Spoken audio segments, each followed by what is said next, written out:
مفتی حضرت علی ربانی منگت ډیر ګران دی الله ورکړی شان دی باطل ترینا یریږي پوش غار او لړزان دی په موبایل کې قرآن مجید ډاونلوډ کول او تلاوت کول څنګه دي او داس ورته ضروری دی یا نه دی؟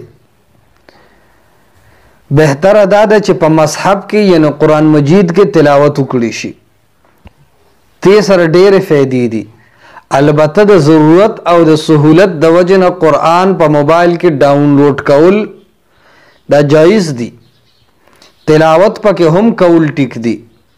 که حالت د اودس کې وي نو د ادب لحاظ شي ډېره بهتره ده، ورنه په موبایل کې بغیر اودس هم تلاوت کول جایز دي. پاتې شو دا خبره چې په موبایل کې غانې وي نو غانې ساتل په خپل ځای په موبایل کې ګناه ده، لیکن که یو موبایل کې غانې هم وي او تلاوت هم وي نو څنګه چې په لیټرین کې ګندګي وي خو حافظ قرآن په سینه کې قرآن دی بیا هم لیټرین ته وردن نشو، دا حکم د دې دی موبایل کې قرآن ساتل جایز دي، تلاوت کول پکې هم جایز دي او بغیر اودسه په موبایل کې تلاوت کول دا هم جایز دي.